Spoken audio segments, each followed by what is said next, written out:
Hello everyone, டேஸ்ட்டாகவும் ஹெல்த்தியாகவும் எல்லாருக்கும் பிடிச்ச மதியம் சமைக்கணும்னா முதல்ல நம்ம சேனலை சப்ஸ்கிரைப் பண்ணிவிடுங்க. ரெஸ்டாரண்ட் ஸ்டைலில் சூப்பரான சிக்கன் பிரியாணி எப்படி பண்ணுறதுன்னு பார்க்கலாம் வாங்க. குக்கரில் 3 ஸ்பூன் நெய், 2 ஸ்பூன் எண்ணெய் நல்லா சூடாகட்டும். 1/2 கிலோ சிக்கனுக்கு 1/2 கிலோ அரிசி எடுத்திருக்கேன். நான் சொல்லிகிட்ருக்கேன், இந்த மெஷர்லேயே பண்ணோம்னா ரொம்பவே சூப்பராக வரும்.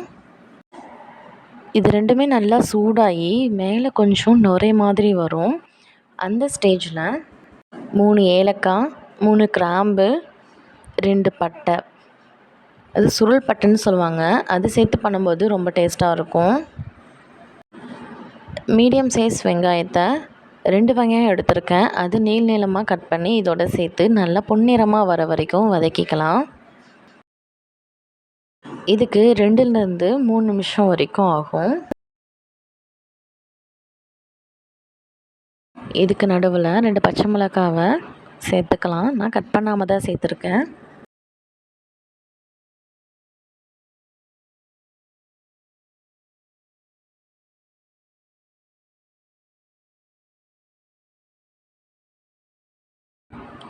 பாருங்கள், இந்தளவு பொன்னிறமாக வரணும். அதுக்குன்னு கீழே அடிப்பிடிச்சிட போது அடிப்பிடிக்காத மாதிரி கிளறி விட்டுட்டே இருங்க.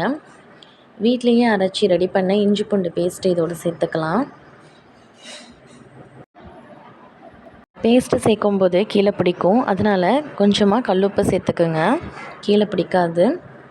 பேஸ்ட்டோட பச்சை வாடை போகிறதுக்காக 2 நிமிஷம் நல்லா வதங்கட்டும்.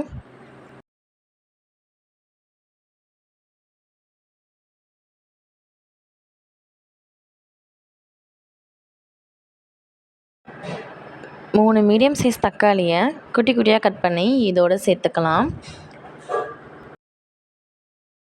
தக்காளி 2 நிமிஷம் போல் நல்லா வதக்கி எடுத்ததும்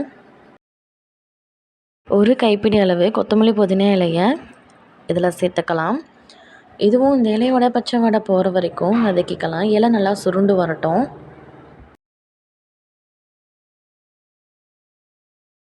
நான் கலருக்காக ஜிலேபி பவுடர் யூஸ் பண்ணியிருக்கேன். உங்களுக்கு விருப்பம் இல்லைன்னா அதை ஸ்கிப் பண்ணிவிடுங்க.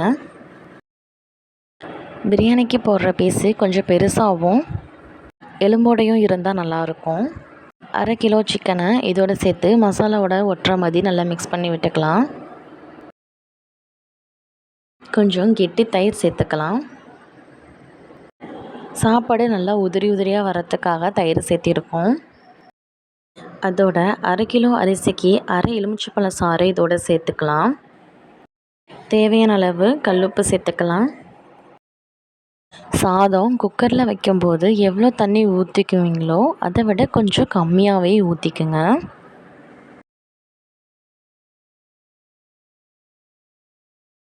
இந்த தண்ணி கொதி வந்த பிறகு தான் அரிசி சேர்க்கணும். இப்போ பாருங்கள், நல்லா கொதிக்குது. அரிசி சேர்த்து நல்லா மிக்ஸ் பண்ணி விட்டுக்கலாம். மூடி வச்சு 2 விசில் விட்டுக்கலாம். தோசைக்கல் நல்லா சூடாகட்டும். சூடானதும் லோ ஃப்ளேமில் 5லேருந்து 10 நிமிஷம் குக்கர் மேலே வச்சு எடுத்தோம்னா சூப்பரான சிக்கன் பிரியாணி ரெடி ஆயிடுச்சு. சூடு ஆறும்போது கொஞ்சம் ட்ரை ஆகும்.